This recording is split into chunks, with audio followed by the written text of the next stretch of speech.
오늘 말씀은 마가복음 13장 14절에서 27절까지의 말씀입니다. 우리 함께 교독함으로 읽겠습니다. 멸망하게 하는 가증한 것이 있어서는 안 될 곳에 있는 것을 보면 읽는 사람은 깨달아라. 유대에 있는 사람들은 산으로 도망가라. 자기 집 지붕 위에 있는 사람은 거기서 내려오지 말고 물건을 가지러 집 안으로 들어가지 마라. 들에 있는 사람은 겉옷을 가지러 들어가지 마라. 임신한 여인들이나 젖먹이는 어머니들에게는 그날들이 얼마나 끔찍할지 모른다. 이런 일이 겨울에 닥치지 않도록 기도하라. 그때가 환난의 날들이 될 것이기 때문이다. 이와 같은 환난은 태초에 하나님께서 세상을 창조하신 이후 지금까지 없었고 또 앞으로도 없을 것이다. 주께서 그 날들을 줄여주시지 않았더라면 아무도 살아남지 못할 것이다. 그러나 주께서는 자신이 택하신 사람들을 위해 그 날들을 줄여주셨다.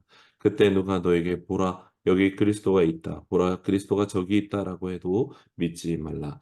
가짜 그리스도들과 가짜 예언자들이 나타나 표적과 기사를 보이면서 가능한 한 택함 받은 사람들까지도 미혹할 것이다. 그러므로 정신을 바짝 차리라. 때가 오기 전에 이 모든 것을 너희에게 미리 일러두는 것이다. 그러나 환란이 지나가면 해가 어두워지고 달이 빛을 내지 않을 것이며 별들이 하늘에서 떨어지고 하늘의 새들이 무너질 것이다. 그때 사람들은 인자가 큰 권능과 영광 가운데 구름을 타고 오는 것을 볼 것이다. 그때 인자가 천사들을 보내 택함 받은 사람들을 땅 끝에서 하늘 끝까지 사방에서 모을 것이다. 아멘. 오늘 본문도 어제 말씀이었죠. 마가복음 13장 4절에 제자들이 예수님께 그 때가 언제인지 묻는 이 그 질문에 그 무렵에 어떤 일들이 있는지 알려달라고 했던 그 질문에 이어지는 대답에 속합니다.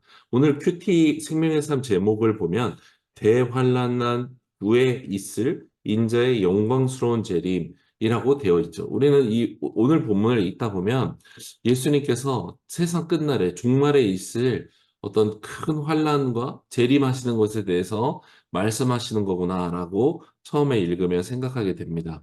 그래서 이 말씀은 오늘의 삶을 사는 우리들에게는 다소 뭔가 동떨어진 것 같고 와닿지 않는 듯한 인상을 주기도 합니다.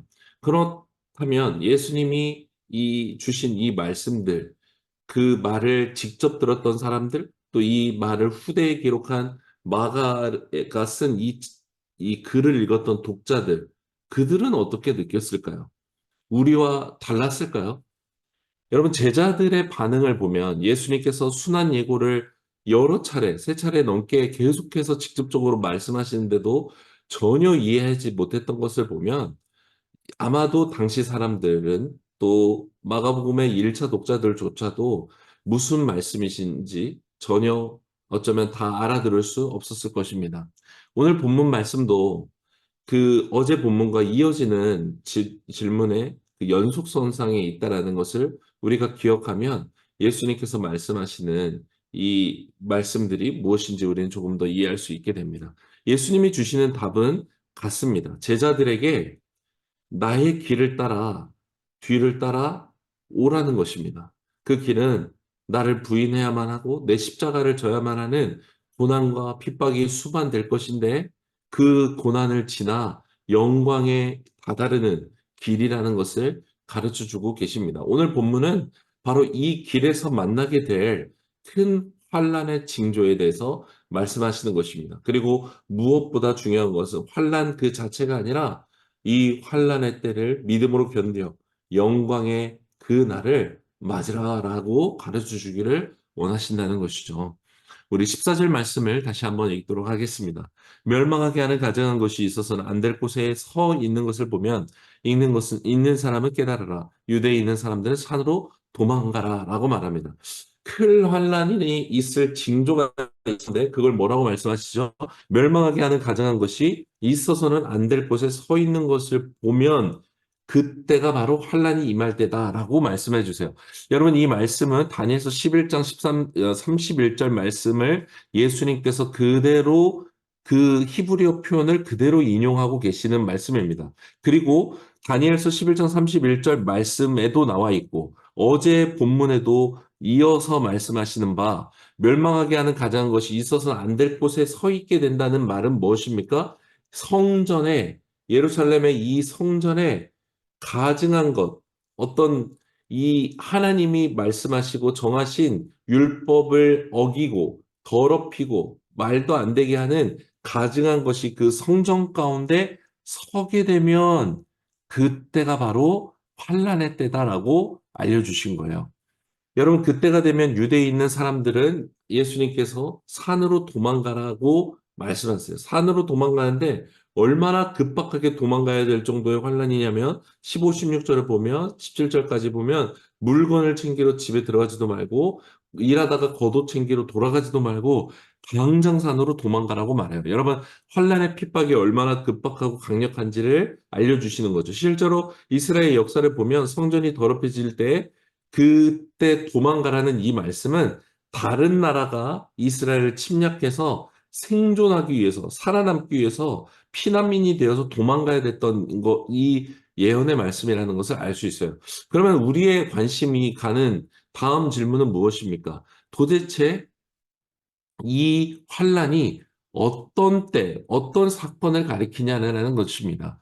여러분, 이것은 오늘 우리보다 오히려 당시 사람들에게 엄청난 큰 관심이었을 것입니다. 많은 학자들과 사람들이 다니엘서의 예언이 종말론적인 예언을 가리키기 때문에 오늘 예수님의 말씀도 저 나중에 있을 종말에 있을 대환란과 적그리스도에 대한 말씀이 아니냐라고 이해합니다. 19절에 이 창조 이후로 이런 환란이 없을 거라는 것 때문에도 이 해석은 지지를 받습니다. 그러나 이 말씀이 그냥 단순히 먼 미래에 있을 환란에 대한 말씀에 국한될 것인가라는 것인데 그렇지 않습니다. 여러분, 먼저 하나님은, 예수님은 히브리서 14장 8절 말씀대로 어제나 오늘이나 영원토록 동일하신 분이시요 시간의 국한을 받지 않으시는 영원하신 하나님이십니다. 즉 그분의 말씀 또한 어제나 오늘이나 내일이나 영원토록 동일하신 분의 말씀이기 때문에 그분은 오늘 우리에게도 말씀하실 뿐만 아니라 이전의 사람들에게도 말씀하시는 것이죠. 이 이해 속에서 우리는 이 본문을 더 살펴보고 또 적용할 수 있는 것입니다. 실제로 이스라엘은 다른 나라에 의해서 정복당했을 때 가장 치욕스러운 일을 그 침략한 나라들이 벌이는데 그것이 바로 유일신 하나님을 믿는, 그래서 이 지성소 안에 임하시는 하나님을 섬겼던 이 성전을 더럽혀서 이스라엘 백성들에게 모욕감을 주고 그들이 믿는 신 하나님이라는 신을 모독하는 일을 벌였습니다. 14절의 말씀의 일들이 실제로 침략당할 때마다 벌어진 것입니다. 이런 일은 역사적으로 당연히 여러 차례 벌어지죠. 예수님이 오늘 이 말씀을 하시는 때에 이전에도 이스라엘을 강력하게 핍박했던 것으로 유명했던 안티오쿠스 4세, 에피파네스라는 이 왕은 일부러 예루살렘 성전, 이스라엘 백성들이 귀히 여기는 이 성전에서 제우스 신전을 세우고 그들이 가장 불결하다 여겼던 돼지의 피로 제사를 드리도록 아예 지성소 안에서 그것을 만들어 제사를 행했던 일을 벌였습니다. 가증한 것이 있어서는 안 될 곳의 선 사건입니다. 예수님 이후로도 이런 일들은 더 있었죠. 로마의 그 통치를 받게 되면서 로마 황제들 중에 일부러 예루살렘 성전에 그 자기들의 선대의 조상의 이 신상을 세운다든지 여러 가지 일들로 이 예루살렘 성전을 더럽히는 사건들이 더 있었습니다. 여러분, 말씀이 성취된 시기가 예수님이 이 말씀을 주셨던 이전이나 후였느냐 이런 것이 중요한 것이 아닙니다. 언제 종말에 우리의 입장에서 언제 이 일이 벌어질까? 이 시기보다 더 중요한 것이 있습니다. 그것은 바로 예수님께서 영원토록 동일하신 하나님께서 이 말씀을 왜 주셨냐는 것입니다. 언제 이 말씀이 성취되는가 보다 중요한 것은 오늘 우리의 삶 가운데 믿음을 지켜 끝까지 믿음을 완성하기 원하시는, 완주하기 원하시는 그분의 이 마음을 우리가 아는 것이 가장 중요한 것이죠. 무엇을 말씀하십니까? 성전에 멸망하게 하는 것, 그 가증한 것이 서게 되는 것을 보면 산으로 도망가라는 거예요. 그러면서 14절 여러분 중간에 괄호로 읽는 사람은 깨달아라 라고 기록해요.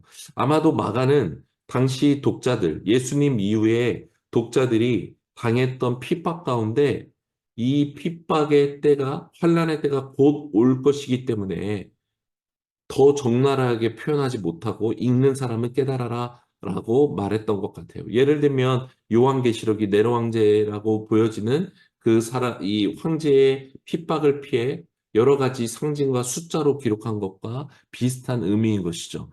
여러분, 예수님의 말씀을 들었던 사람들, 또 마가복음의 1차 독자들, 이 사람들은 이 말씀을 읽고 어떻게 행동했을까요?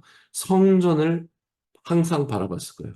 예루살렘의 성전을 보며 환란의 때를 분별하기 위해서 23절 말씀대로 정신을 바짝 차리고 살았을 거예요. 무엇보다 18절 말씀대로 환란의 때가 빨리 끝나도록, 겨울에 오지 않도록 말씀처럼 기도했을 거예요. 하나님을 긍휼을 구하는 마음으로 살았을 것입니다.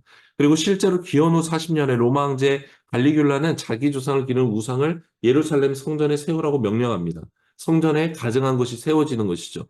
또 68년경, 그러니까 마가복음이 쓰여진 이후로 여겨지는 이 기원후 68년경에는 유대 열심당이 로마의 이 세력과 전쟁을 벌이기 위해서 예루살렘 성전을 군사기지로 만드는 일이 벌어지기도 합니다.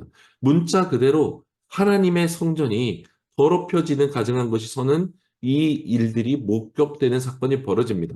여러분, 그러면 이 일을 목격한 그리스도인이라면 어떻게 행동해야 됐을까요?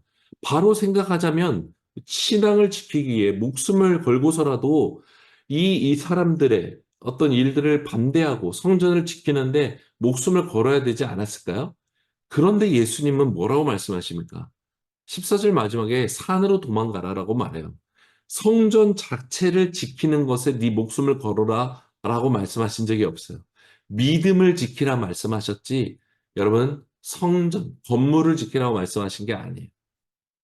사람의 생각과 전혀 다르게 말씀해 주신 거예요. 산으로 도망가라고 말씀하신데, 산으로 도망가라는 말은 무엇일까? 여러분, 이 마가복음의 지금까지의 말씀을 쭉 기억해 보십시오. 기적을 일으키시고 10장부터 이제 진짜 제대로 정말 예수님이 따르는 것이 무엇인지를 말씀해 주시면서 예수님께서는 고난과 핍박을 말씀하셔요. 그리고 모든 복음서에서 예수님께서 바리새인과 종교 지도자들을 비판하셨죠. 그들이 행하는 모든 행동들이 하나님이 기뻐하시지 않는 것이고 하나님이 그들과 함께 하시지 않는다라는 것을 말씀하셨어요. 오히려 당대 저주받았고 하나님께 버림받았다라고 여겨졌던 그 자들을 주님께서는 만나 주셨고 만져 주셨고 함께 먹고 주무시기까지 하셨어요. 여러분, 하나님이 계신 곳은 어디였습니까? 바리새인들과 대제사장들이 있던 예루살렘 성전이었습니까? 아니면 예수님이 그들과 함께 계셨던 그곳이었습니까? 예수님이 계신 곳에 하나님이 함께하고 계셨죠. 제사장 일당들이 돈을 벌기 위해서, 권력을 유지하기 위해서 양과 비둘기를 팔던 그 성전에 또 온갖 의식을 일삼고 가난한 자와 약한 자들과 아픈 자들, 또 힘없는 자들을 무시하고 저주했던 그 성전에 하나님이 계셨습니까? 주님은 예루살렘 건물에 계시지 않았어요. 새 성전이신 예수님이 바로 하나님이 거하시는 곳이었어요. 여러분, 확장하면 고린도서 3장 10절 말씀대로 성령이 거하시는 우리가 바로 하나님이 거하신 성전인 것입니다. 여러분, 적용하면 오늘 환란의 징조를 보거든 산으로 도망가라는 것은 무슨 의미냐면 헛된, 잘못된 종교적 신념을 붙잡고 내가 믿는, 내가 지키려고 하는 헛된 것을 지키기 위해서 고집을 피우거나 잘못된 희생을 하는 어리석음을 범하지 말라는 것입니다. 그 권력과 생각을 유지하기 위해서 세상 권력과 타협하고 공생하는 관계에 로마 권력과 타협해 살아갔던 바리새인들과 대제사장들과 지도자들을 비판하시는 비유의 말씀까지도 되는 것이죠. 여러분, 이 일들은 이때만 벌어지는 것이 아닙니다. 마가복음 독자들이 살아가면서 벌어졌던 이 환란의 때가 있었죠. 오늘 우리에게도 이런 일들은 계속해서 벌어지고 있는 것입니다. 여러분, 이런 사건들의 실례로 되도록 특정인을 말하고 싶지는 않지만 최근까지 한국에 교회를 재건축이 벌어질 때 자기 교회의 땅을 알박기를 하면서 시세보다 훨씬 더 높은 금액을 요구했던 교회가 있었죠. 그 교회를 철거하기 위해서 이 공권력이 투입될 때 화염병을 만들어서 끝까지 나가지 않고 가스통을 이렇게 위협하면서 끝까지 경찰과 대치했던 교회가 있어요. 결국에 이 교회를 제외하고 건축이 시작되는 것으로 소식을 들었습니다. 여러분, 그렇다면 도대체 그 교회 교인들은 왜 그런 일을 했을까요? 그 교회가 하나님이 거하시고 하나님이 그 교회를 세우셨다고 믿는 헛된 신념 때문에 그 교회를 지키기 위해 목숨을 걸고 거기에서 그 일들을 벌인 것이죠. 여러분, 그 건물에 하나님이 계십니까? 그 건물에 대한 대가로 그래서 말도 안 되는 금액을 요구해야 맞는 것입니까? 여러분, 예수님이 오늘 말씀하시고자 하는 것은 헛된 신념으로 어리석은 자가 되지 말고 깨닫고 믿음을 지킨 자가 되라는 것입니다.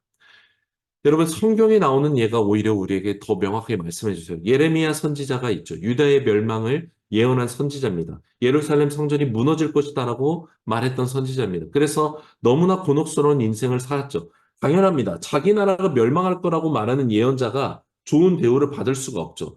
우리나라 멸망할 건데 이게 하나님 뜻이니까 우리 바벨론 포로로 끌려가서 거기서 잘 살다가 돌아올 거야. 이게 하나님 뜻이야라고 말하는 선지자니 왕과 지도자들과 다른 거짓 선지자들과 사람들이 예레미야를 듣고도 무시했죠. 하나님과 우상을 같이 섬기고 있던 이스라엘의 그 당시 사람들, 그 가증스러운 예배자들이 여러분 성전에 올라갈 때 예레미야가 이렇게 말해요. 예레미야 7장 4절에 너희는 이것이 여호와의 성전이야. 여호와의 성전이라 하는 거짓말을 믿지 말라라고 말해요.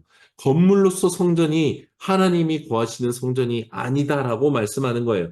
예루살렘 성전이 하나님이 거하시는 게 아니다라는 겁니다. 그러면서 예레미야가 그들을 말하는 것이 무엇입니까? 공의를 행하고 정의를 행하고 고아 과부와 나그네를 돌보지도 않는 그들이 드리는 그 예배에 하나님이 거하시는 것이 아니라 그렇게 사는 삶, 바로 그 삶 가운데 하나님이 함께 하신다라고 말씀하세요. 여러분, 나라가 망하는 게 하나님의 정하신 뜻이요. 포로로 끌려가는 게 하나님의 뜻이다라고 이어서 예레미야가 말합니다. 여러분, 예레미야 이 예언의 말에 내가 당시에 살고 있었다라면 어떻게 반응하셨을 것 같습니까? 미친 거 아니냐고 예레미야를 죽이고 싶지 않았겠습니까? 하나님이 우리를 택하고 나라까지 세워주셨는데 무슨 말도 안 되는 소리냐라고 따지지 않았겠냐는 것입니다. 여러분, 그런데 하나님은 어디 계셨습니까? 예루살렘 성전이 무너지지 않는 곳에 계신 것이 아니라 포로로 끌려가고 있는, 그래서 시간이 지나 그들을 다시 돌아오게 하실 하나님, 그 가운데, 포로들 가운데 하나님은 계셨습니다. 오늘 우리는 어떻습니까? 우리도 각자의 믿음을 외치고 각자의 신념을 지키고자 이 믿음을 지키는 사람들이 있을 텐데, 내가 그 지키고자 하는 믿음과 신념이 거기에 정말 하나님 계신지 우리는 돌아봐야 합니다. 내가 주장하고 내가 못 견뎌하고 분노하는 그 일과 어떤 그 사람에 대한 것들이 있다면 거기 가운데 정말 하나님이 거하고 계시는 것인지 돌아봐야 합니다. 내 삶에 정말 가난한 자를 돌보고 정의와 공의를 행하는 참된 믿음이 있는지를 오히려 살펴야 맞는 것이죠. 말은 하나님을 위하지만 몸도 예배한다고 시간을 들여서 교회에 가지만 정작 내 마음과 내 욕심과 탐욕을 채우면서 스스로 가증한 자가 되어 하나님의 성전인 내 몸에 가짜 믿음으로 내가 서 있는 것은 아닌지 우리는 철저히 살펴야 할 것입니다. 사랑하는 성도 여러분, 주님이 오늘 우리에게 말씀하시는 것은 우리에게 겁주려고 한 것이 아니죠. 환란이 있을 것이니 도망가라고 말씀하신 것, 이게 전부가 아닙니다. 그날이 온다는 것을 말씀해 주시기 위함입니다. 고통이 지나 영광의 날이 올 것이기에 우리의 믿음이 송두리째 흔들리는 믿음의 어떤 시련이 고통이 다가와도 내 말을 예수님의 말씀을 기억해 붙잡고 끝까지 붙들라라는 것입니다. 우리 주님은 20절에 환란의 때조차 택한 자들을 위해서 줄여주시는 주님이시다 말씀합니다. 그토록 우리를 사랑하시는 분이신 것이죠. 여러분, 그 사랑을 받았습니다. 그렇다면 우리는 가식과 외식의 옷을 벗어던지고 예수님의 뒤를 따르는 좁은 문을 향하고 좁은 길을 걷는 믿음의 사람이 되어야 할 것입니다. 우리 시대 가짜 그리스도인들과 가짜 그리스도들과 가짜 예언자들이 많습니다. 죄의 기준을 낮춰주고 혼합신앙을 인정해주고 우상 숭배의 기준을 모호히 하고 세상의 성공 추구가 하나님의 뜻인 양 면죄부를 주는 사람들까지 너무나 다양하고 교묘하고 또 스스로가 이 모든 해석과 삶에 오히려 잣대가 되어서 살아가는 가증한 자가 되도록 우리를 풀어놓는 시대를 살고 있습니다. 사랑하는 성도 여러분, 정신을 바짝 차리십시오. 타협하지 마십시오. 이 땅에 가증한 것이 서고 하나님의 공의와 정의는 찾아볼 수 없게 되는 어둠의 때를 우리가 살고 있는 것입니다. 이 때를 깨어 있으므로 주님이 다시 오시는 그날, 큰 영광과 그 권능과 영광 중에 구름 타고 오시는 그 날을 예비하는 우리 모두가 되기를 원합니다. 그 날에 끝까지 믿음을 지켜 주님 다시 오심을 기뻐하며 즐거워하는 저와 여러분 되기를 간절히 소망합니다.